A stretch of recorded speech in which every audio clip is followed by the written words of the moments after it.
Guys, welcome to my YouTube channel study with VK. आज हम पढ़ेंगे अल्टरनेटिंग करंट का लेक्चर नंबर 2। इसका लेक्चर नंबर 1 हम लोगों ने कर चुका है। जिसने लेक्चर नंबर 1 नहीं देखा है उसकी लिंक डिस्क्रिप्शन में दी हुई है। पहले लेक्चर नंबर 1 देख लें, और ना आप लोगों को लेक्चर नंबर 2 समझ में नहीं आएगा। आज हम पढ़ेंगे, पहले मैंने लेक्चर नंबर 2 में हम लोगों ने क्या क्या देखा था। एवरेज करंट देखा था,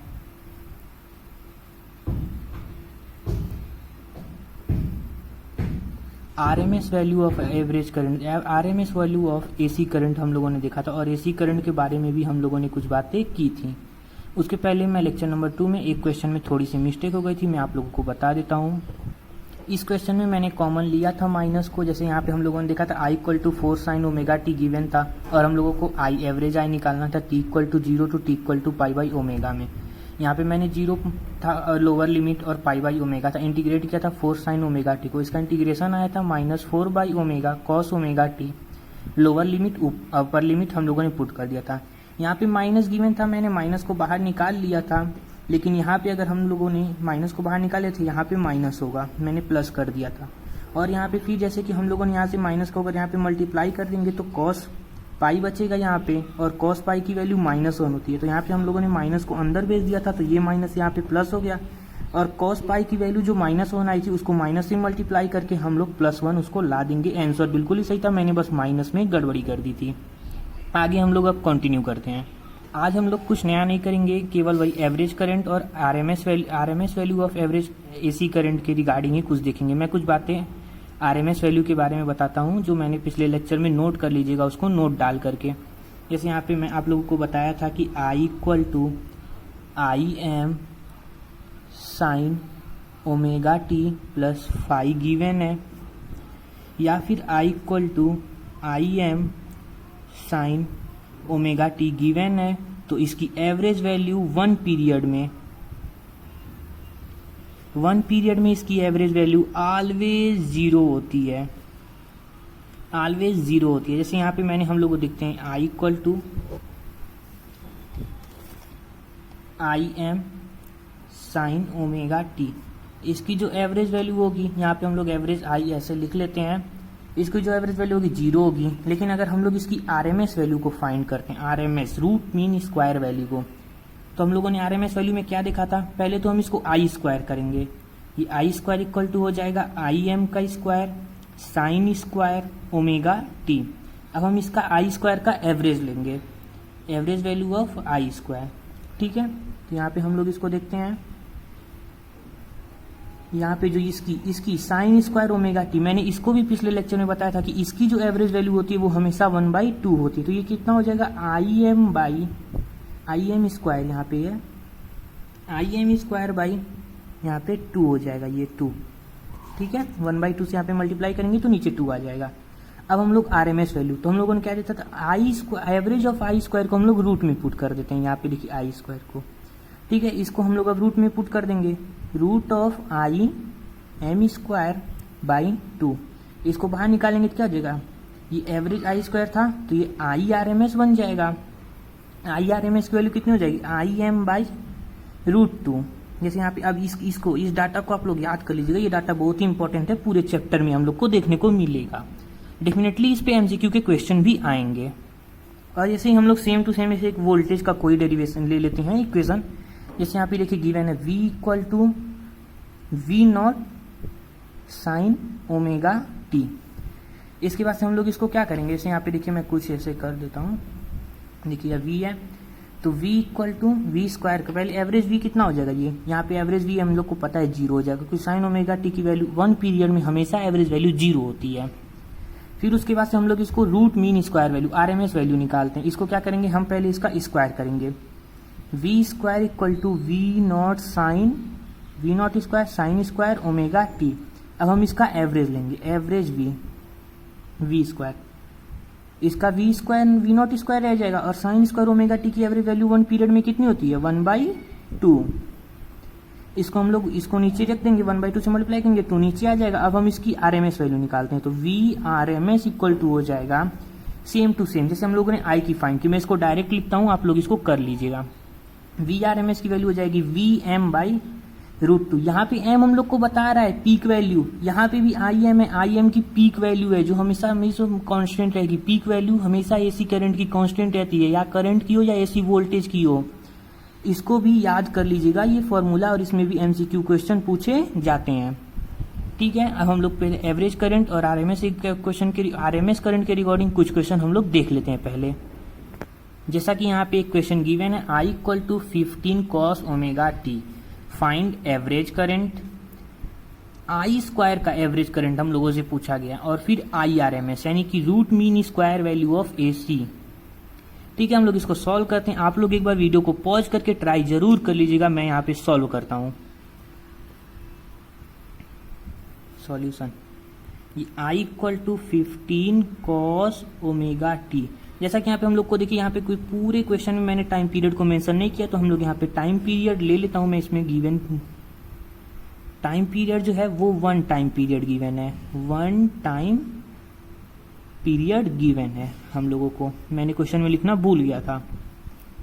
फिर यहाँ पे I = 15 cos ωt, 1 पीरियड में I एवरेज निकालते हैं। I एवरेज = 15 cos ωt की वैल्यू 1 पीरियड में कितनी होगी? एवरेज वैल्यू 0, 15 × 0, यानी कि एवरेज I जो आएगा वो 0 होगा। अब I² का एवरेज निकालते हैं। पहले हम लोग I² लिख लेते हैं।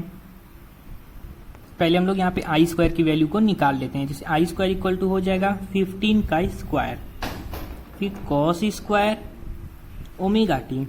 अब cos² ωt की वैल्यू मैंने आप लोगों को बताई थी कि 1 पीरियड में हाफ होती है, हाफ। तो यहाँ पे I² एवरेज वैल्यू, I² की एवरेज वैल्यू कितना होगी? 15 का स्क्वायर कितना होगा? 225, और एवरेज वैल्यू ये 1/2 है cos² ωt की। 1/2 से हम लोग क्या करेंगे? मल्टीप्लाई कर देंगे, तो इसका कितना आ जाएगा? I² average 225/2। अब हम लोग को फाइंड करना है root mean square value, RMS value of the current. तो RMS वैल्यू हम लोगों ने क्या पढ़ी थी? RMS, IRMS इक्वल टू हम लोगों ने क्या पढ़ा था? I² का एवरेज को रूट में रख देंगे, रूट में। तो हम लोगों ने I² की एवरेज यहाँ पे 225/2 निकाल ली है। अब हम लोग को IRMS निकालना है, तो हम लोग को कोई प्रॉब्लम है नहीं, हम लोग यहाँ से इसको फाइंड कर लेंगे। जैसे देखिए यहाँ पे IRMS = रूट, यहाँ पे हम लोगों ने एवरेज फाइंड कर ली I² की 225/2। अब हम लोग इसको पुट कर देते हैं 225/2। अब 15 का IRMS कितना हो जाएगा? 225, 15 का स्क्वायर है 15/√2। जैसे कि क्वेश्चन हम लोगों को सॉल्व हो चुका है। आप लोग आंसर मैच कर लीजिएगा और वीडियो पॉज करके सॉल्व कर लीजिएगा जरूर से। अब हम लोग देखते हैं नेक्स्ट क्वेश्चन। IRMS से ही रिगार्डिंग है, यही क्वेश्चन है, सेम टू सेम ऐसा ही क्वेश्चन है, इसी बेसिस पे है। नेक्स्ट क्वेश्चन हम लोग देखते हैं। जैसा कि हम लोगों के पास यहाँ नेक्स्ट क्वेश्चन है, क्वेश्चन नंबर 2। I = गिवन है 9 + 2 sin ωt, find I average I² IRMS। यहाँ पे जो सारे क्वेश्चन में बाय डिफॉल्ट आप लोग टाइम पीरियड 1 लेकर के चलिएगा, क्योंकि एग्जाम में अगर क्वेश्चन आएगा तो उसमें टाइम पीरियड गिवन होगा। हम लोग इसका निकालते हैं। आप लोग भी एक बार इसको वीडियो को पॉज करके ट्राई कर लीजिएगा, मैं यहाँ पे सॉल्व करता हूँ। जैसे यहाँ पे I = गिवन है 9 + 2 sin ωt। हम लोग इसको स्क्वायर करते हैं। यहाँ पे पहले एवरेज करंट निकाल लेते हैं। एवरेज I एवरेज कितना आ जाएगा? 9 + 2 एवरेज। अब sin ωt का कितना हो जाएगा एवरेज? 1 पीरियड में 0, तो एवरेज I आ जाएगा 9। अब यहाँ पे हम लोग I² का जैसे ही एवरेज निकाल लेते हैं हम लोग। I² पहले हम लोग इसको पूरे का स्क्वायर करते हैं, 9 + 2 sin ωt। इसका स्क्वायर करते हैं तो ये कितना आएगा? 81 + 4 sin² ωt + 9, 2AB होता है, 9 × 2 × 2 36 sin ωt। अब sin ωt की एवरेज वैल्यू कितनी हो जाएगी? 0, 36 × 0। sin² ωt की एवरेज वैल्यू कितनी हो जाएगी? यहाँ पे I² यहाँ पे एवरेज हटा देगा, अभी हम लोगों ने I² निकाला, यहाँ पे एवरेज I² का निकाल लें, ये 81 उतर जाएगा। फिर यहाँ पे 4 sin² ωt की वैल्यू हाफ होती है, 4 × 1/2, ये तो 0 हो गया, ये नल खत्म। 81 + 2 कितना हो जाएगा? 83।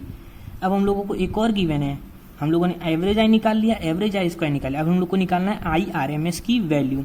अब हम लोग RMS की वैल्यू, RMS के बारे में हम लोगों ने कुछ पढ़ा था कि √/ एवरेज ऑफ I²। हम लोगों ने I² निकाल लिया, एवरेज ऑफ I²। 83 आया तो जस्ट हम लोग इसको पुट कर देंगे रूट में 83। और ये हो गया IRMS की वैल्यू डेफिनेटली हम लोग के पास हो गई है। ऐसा ही हम लोग के पास क्वेश्चन नंबर 3 है, हम लोग इसको भी देखते हैं एक बार।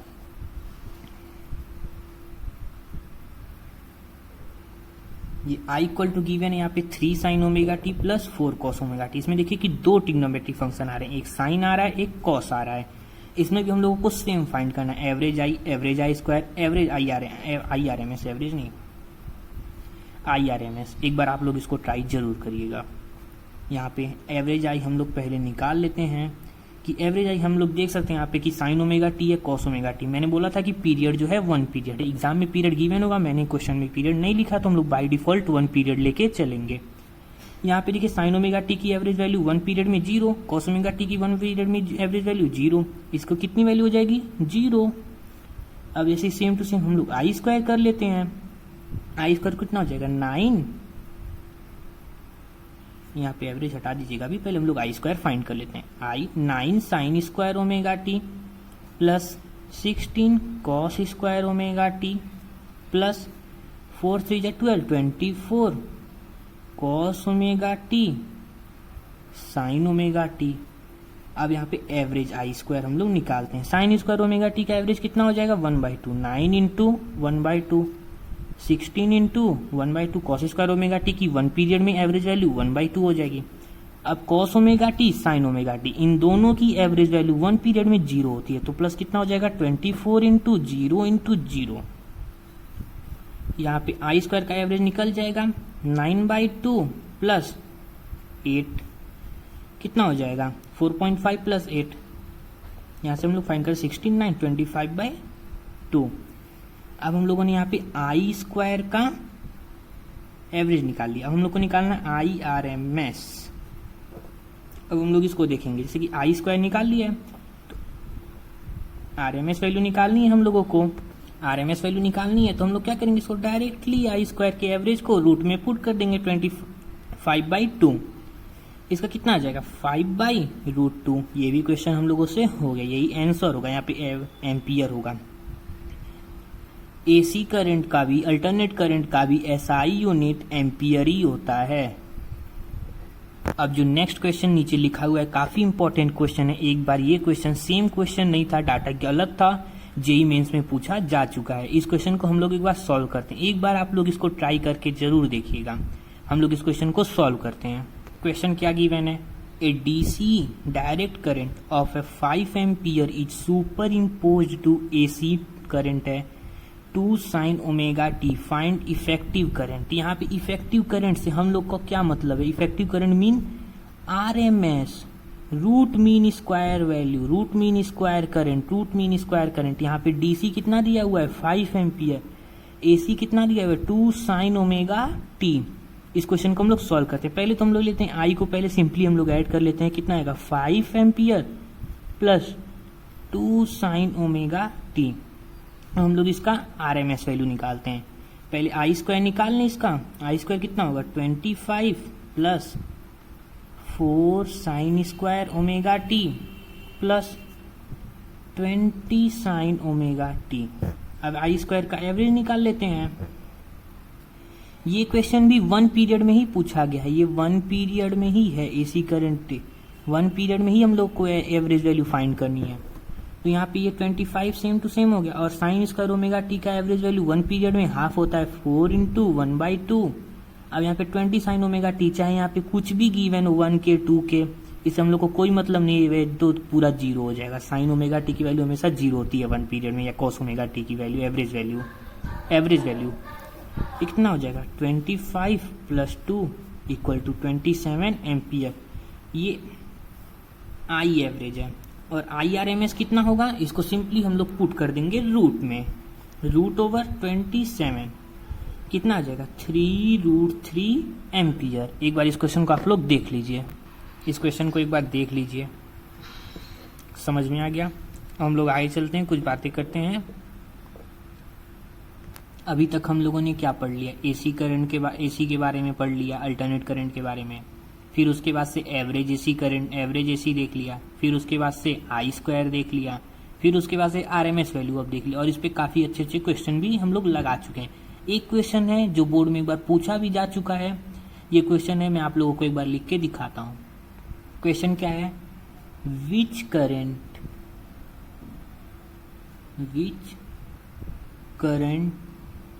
इज मोर डेंजरस,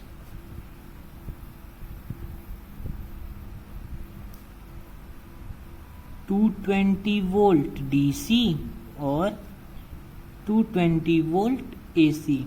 यहाँ पे जो है ये डायरेक्ट करंट की वैल्यू दी है तो हमेशा कांस्टेंट थी, और यहाँ पे जो एसी में जो वैल्यू दी गई है ये IRMS वैल्यू है, RMS value root mean square value VRMS हम लोगों को गिवन है। अब हम लोग इसको सॉल्व करते हैं कौन सा डेंजरस है। तो भाई ये डीसी करंट है, ये तो कांस्टेंट रहने वाला है, अब इसकी वैल्यू में कोई चेंज तो होगा नहीं। ये हम लोग को दिया हुआ है एसी करंट, यहाँ पे हम लोग देख लेते हैं 220 वोल्ट एसी दिया हुआ है, वोल्टेज दिया हुआ है करंट अल्टरनेट वोल्टेज, यहाँ पे इसे हटा देते हैं। फिर उसका हम लोगों ने क्या पढ़ा था, VRMS equal to V maximum by √2। तो यहाँ पे RMS वैल्यू की दी हुई है, तो हम लोग इसको क्या करेंगे, पहले मैक्सिमम वैल्यू में इसको कन्वर्ट करते हैं। इसकी मैक्सिमम वैल्यू क्या हो सकती है, मतलब कितनी एम्पलीट्यूड तक जा सकता है।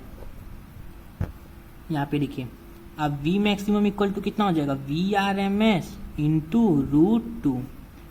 V मैक्सिमम इतना हो जाएगा 220 गुणे 1.14, यहाँ पे इसकी वैल्यू होती है ना 1.41 होती है √2 की वैल्यू। इसको हम लोग मल्टीप्लाई करेंगे तो कुछ वैल्यू हम लोगों के पास आएगी, एक बार इसको मल्टीप्लाई आप लोग कर लीजिएगा। मैं इसको बस केवल एक गिवन डाटा लिखता हूँ यहाँ पे, इसकी वैल्यू आएगी अप्रोक्सीमेशन से 340 वोल्ट। ये अप्रोक्स वैल्यू है, एग्जैक्ट कैलकुलेशन आप लोग कर लीजिएगा।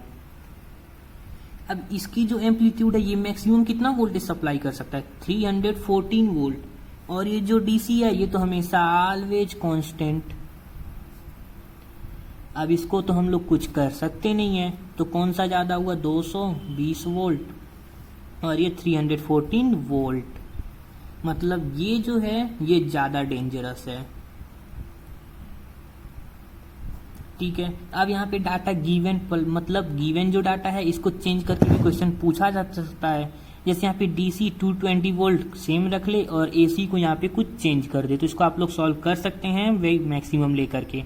लेकिन जो है कंपैरिजन जो होता है वो हम लोग सेम डाटा पे करते हैं, तो मैक्सिमम चांसेस है कि सेम डाटा करके ही आएगा, लेकिन एक बार आप लोग इसको डाटा चेंज करके कर सकते हैं। इसके बाद हम लोग न्यू टॉपिक स्टार्ट करते हैं जो है हॉट वायर इंस्ट्रूमेंट। देखिए हॉट वायर इंस्ट्रूमेंट है क्या, मैं आगे इसको एक्सप्लेन करता हूँ। टॉपिक है हॉट वायर इंस्ट्रूमेंट।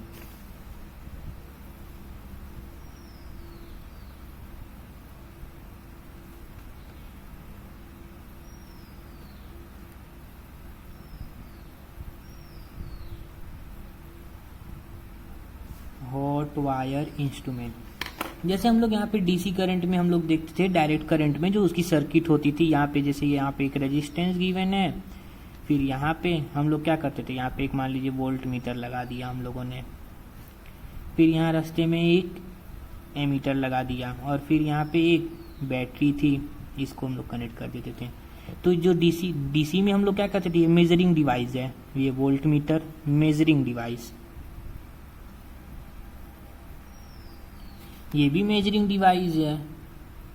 तो ये जो डायरेक्ट करंट के जो सर्किट में, जो जिस सर्किट में डायरेक्ट करंट फ्लो करता था, हम लोग जो उसमें डिवाइस लगाते थे, ये जो डिवाइस होते थे ये भी मतलब ये जो मेजर करते थे इसको, जैसे वोल्ट मीटर है तो वोल्टेज को मेजर करता था, ये एमीटर है तो ये करंट को मेजर करता था। ये जो दोनों इंस्ट्रूमेंट होते थे ना, वो मैग्नेटिक इफेक्ट ऑफ करंट पे बेस्ड होते थे। जो मतलब इसको बनाया जब जाता था तो उसको किस बेसिस पे बनाया जाता था, magnetic effect of electric current, magnetic effect of electric current. ये जो होते थे ये तो सेम वैल्यू हमेशा ही रीड करते थे। अब जैसे कि एसी में क्या होता है हम आपको बताते हैं।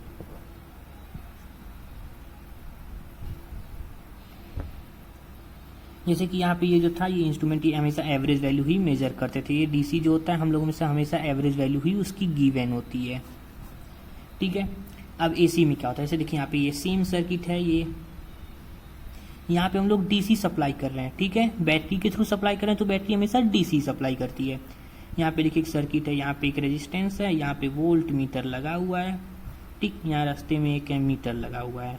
और यहाँ पे ये जो है ये। अब ये जो सिंबल है ये ओएसी सोर्स का सिंबल है। ये हम लोगों को हर जगह इस चैप्टर में हर जगह यही सिंबल देखने को मिलेगा, ठीक है। अब देखिए यहाँ पे एक एमीटर लगाए, यहाँ पे एक वोल्ट मीटर लगाए। अब एसी करंट का जो एम्पलीट्यूड होता है हम लोग देखते हैं जैसे कि ये ऐसे होता है। अब ये तो भाई चेंज हो रहा है हर जगह पे। अब ये क्या करेगा, हमेशा फ्लक्चुएट तो करेगा नहीं वोल्ट मीटर की, ये दिखाएगा फिर यहाँ पे यहाँ पे यहाँ पे यहाँ पे फिर घटने लगेगा, यहाँ पे यहाँ पे यहाँ पे फिर लोअर, फिर यहाँ पे ऐसे करके। तो ये जो होता है हम लोग पहले ही पढ़े थे root mean square value RMS। ये हम होता है ये हमेशा हम लोगों को RMS वैल्यू गिवन करता है। हम लोग को जो ये हम लोग को डाटा गिवन करेगा वोल्ट मीटर, जो हम लोग अगर डिवाइस में जैसे लगा देंगे तो जो वोल्ट मीटर हम लोग को डाटा शो करेगा, ये जो डाटा शो करेगा वो हमेशा रूट मीन स्क्वायर वैल्यू को शो करेगा। ये वोल्ट मीटर क्या शो करेगा, RMS वोल्टेज। ये एमीटर क्या करेगा, RMS वोल्टेज। अब ये तो एवरेज करता था, ये RMS करेगा। अब हम लोग क्या करेंगे, जैसे ये तो जो बेस था ये जो वोल्ट मीटर था AC DC का, और इसका जो था ये एमीटर, ये magnetic effect of electric current पे बेस्ड था। और जो इसको मेजर करने वाले इंस्ट्रूमेंट होते हैं AC करंट को, ये किस पे बेस्ड होते हैं, हीटिंग इफेक्ट पे बेस्ड होते हैं। हीटिंग इफेक्ट, ये एमीटर, ये वोल्ट मीटर, ये जो AC में लगाए जाते हैं AC सर्किट में, जिस सर्किट में AC करंट फ्लो होती है, तो इसमें जो होते हैं ये हमेशा हीटिंग इफेक्ट पर ही बेस्ड होते हैं। इन्हें जो बनाया जाता है वो हमेशा हीटिंग इफेक्ट पे ही बनाया जाता है। और ये क्या मेजर करते हैं, RMS वैल्यू। तो जल्दी से हम लोग 2 पॉइंट्स को लिख लेते हैं यहाँ पे। For measurement of DC instrument based on magnetic effect of current, it measure average value। और सेकेंड पॉइंट क्या होगा, for measurement of AC instrument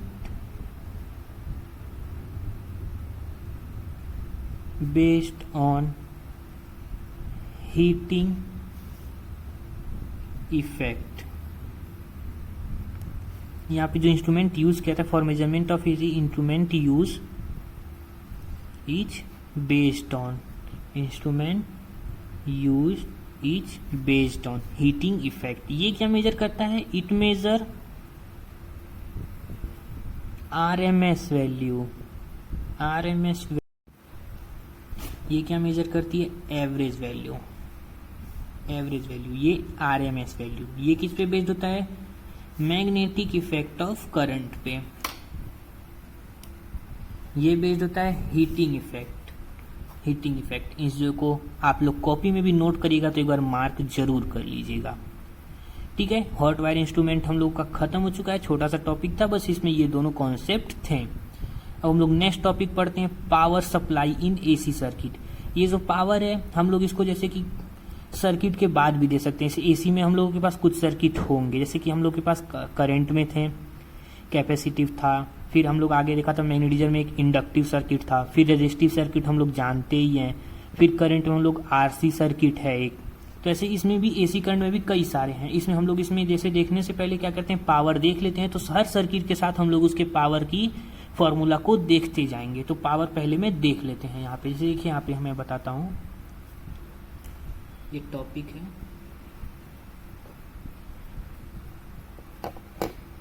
power in AC, ठीक है।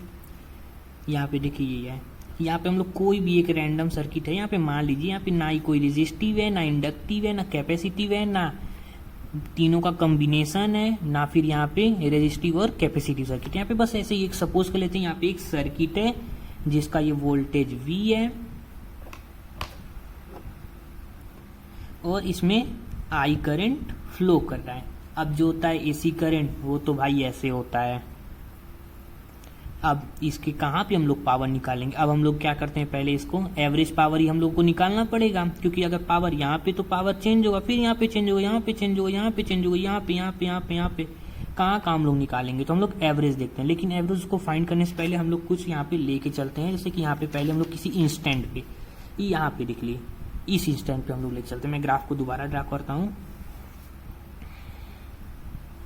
मान लीजिए हम लोग यहाँ पे इस इंस्टेंट पे हम लोग अगर पावर को देखना चाहते हैं, तो मान लीजिए इस इंस्टेंट पे करंट का इक्वेशन क्या है, I equal to I M sine omega t. अब वोल्टेज का क्या है, V equal to V M sine omega t plus five. यहाँ पे हम लोग इसको जो वोल्टमीटर का है, यहाँ पे हम लोग फेज डिफरेंस फाई का लेके चलते हैं। अगर जैसे यहाँ पे हम लोग सर्किट देखेंगे, अगर उसमें हम लोग इसके हिसाब से फाई को एडजस्ट कर सकते हैं। अगर फाई कुछ नहीं होगा फेज डिफरेंस, तो हम लोग उसको क्या करेंगे, फाई को 0 कर देंगे। यहाँ पे कोई इफेक्ट हम लोगों को पड़ेगा नहीं। अब ये हो गया, यहाँ पे ये हो गया। ये हम बताए थे, आप लोगों को क्या बोलते हैं, ये फेज एंगल। ये भी क्या है, फेज एंगल। ठीक है, हम लोगों ने लेक्चर नंबर 1 में देखा था। अगर आपने लेक्चर नंबर 1 नहीं देखा है तो लेक्चर नंबर 1 देख लीजिए। लेक्चर नंबर 1 का लिंक जो है डिस्क्रिप्शन बॉक्स में गिवन है। फिर यहाँ पे आई की देख लिया और वी की देख लिया। अब ये क्या है, ये इक्वेशन कहाँ पे, ये इंस्टेंट वैल्यू पे है। ठीक है, सर्किट हम लोगों को ये गिवन है। अब देखिए यहाँ पे जैसे कि वी जो है ये क्या कर रहा है, फाई। अगर इसका हम लोग फेज एंगल का डिफरेंस निकालेंगे, फेज डिफरेंस, तो यहाँ पे देखिए साइन ओमेगा टी है और यहाँ पे sine omega t plus phi है, यानी कि ये फाई से क्या है, ज्यादा है। तो वी क्या लेकर है, वी लीड आई, लीड मतलब आगे है उससे, आई बाई फाई। इसी को हम लोग दूसरे लैंग्वेज में लिख सकते हैं, आई लैग कर रहा है, मतलब पीछे है, वी से कितना पीछे है, फाई। अब ये जो फाई है क्या है, फाई जो है ये फेज डिफरेंस है। अब यहाँ पे पावर फैक्टर होगा, जैसे कि एक पावर फैक्टर इसमें हम लोगों को मिलता है एसी में, इसको हम लोग ये फाई है, इसको जैसे कि यहाँ पे मैं बताता हूँ, ये फाई की जो वैल्यू होगी उसको हम लोग ये लिखते हैं कॉस फाई। अभी मैं इसको बताऊंगा, जैसे जैसे मैं आप आगे सर्किट बताऊंगा, उस सर्किट में फाई की वैल्यू कैसे निकाली जाएगी मैं सब आपको बताऊंगा। पहले हम लोग पावर को डिराइव कर लेते हैं। जैसे कि हम लोगों को डीसी में क्या था, डीसी में हम लोग एवरेज लेते थे, तो पावर का क्या था, वी आई था। फिर यहाँ पे V equal to I R रख देंगे तो आई स्क्वायर आर हो जाएगा। फिर आई को क्या रख देंगे, वी बाई आर रख देंगे तो वी स्क्वायर बाई आर हो जाएगा। हम लोग इसी को लेकर के चलते हैं। जैसे हम लोग को तो अभी यहाँ पे अल्टरनेट करंट मान के नहीं चल रहे, यहाँ पे क्या हम लोग एक इंस्टेंट पे निकाल रहे हैं, तो एक इंस्टेंट पे जो वैल्यू होगी वो सेम वैसी होगी जो एक इंस्टेंट पे डीसी करंट में डीसी में होती है। तो इसको हम लोग डीसी ही लेकर के भी चलते हैं। इसका फॉर्मूला भी हम लोग इसको एवरेज निकाल लेंगे, इसको इंटीग्रेट कर देंगे तो वहां से हम लोगों को एवरेज मिल जाएगा। पहले पावर को हम लोग किसी एक इंस्टेंट पे, इस इंस्टेंट पे हम लोग निकालते हैं, तो P इक्वल टू कितना हो जाएगा, Vm sign omega t plus five. ठीक है,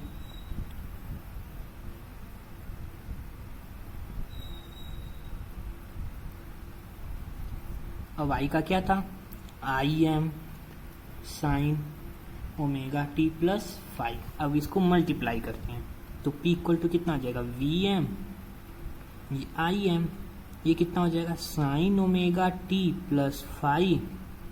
यहाँ पे तो आई में फाइव नहीं था, यहाँ पे कितना हो जाएगा, साइन ओमेगा टी।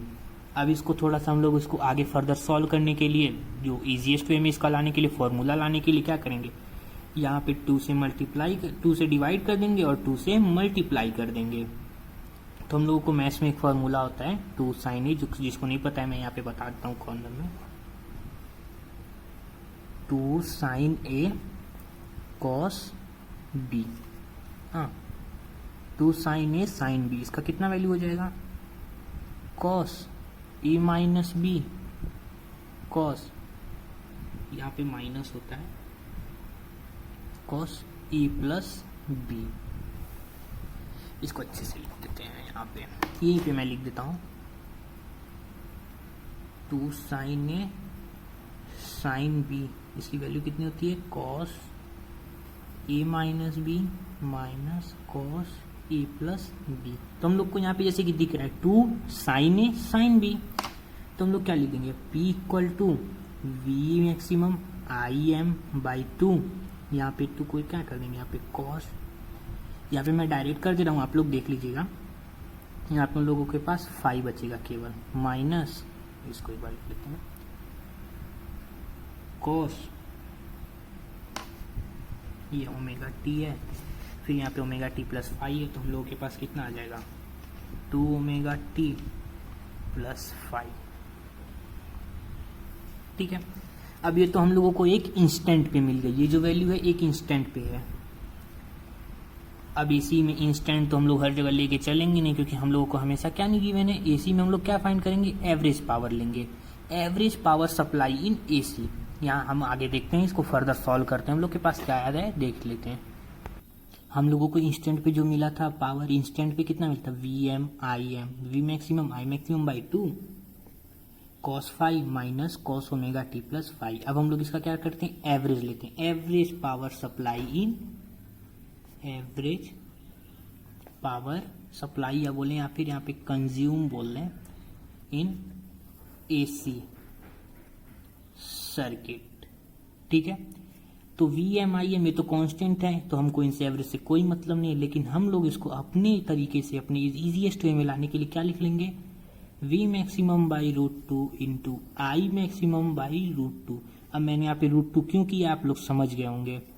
फिर यहाँ पे cos 5, इसका तो हम अभी तक कुछ निकाल नहीं सकते हैं, cos 5 को वैसे ही रुक देते हैं, लेकिन minus cos omega t plus 5 एक पीरियड में यहाँ पे भी इसको सपोज करके चलेंगे, और इसकी एवरेज वैल्यू कितनी हो जाएगी 0, तो हम लोग इसको यहाँ पे हटा देते हैं।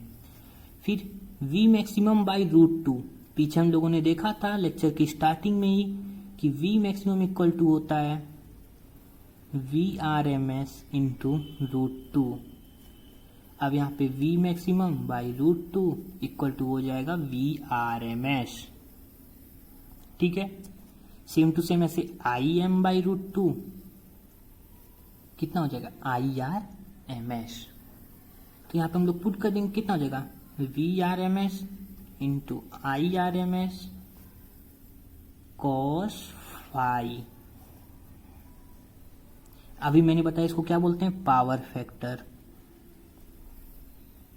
जैसे जैसे हम लोग आगे सर्किट्स पढ़ेंगे टाइप्स ऑफ सर्किट, वैसे वैसे हम लोग पावर फैक्टर को देखते जाएंगे। ठीक है, इसमें फेज डायग्राम भी बहुत ही ज़्यादा हम लोगों की मदद करेगा, जो हम लोगों ने आपको फेज डायग्राम बताया था। अभी मैं उसको आगे अलग अलग सर्किट के हिसाब से फेज डायग्राम को आगे फिर से एक्सप्लेन करूंगा। तो जो यहाँ पे हम लोग की V R M S into I R M S into cos 5 जो आएगा, ये इसको मैं थोड़ा सा अच्छी तरीके से लिखता हूँ हाईलाइट करके, V R M S into I R M S cos 5।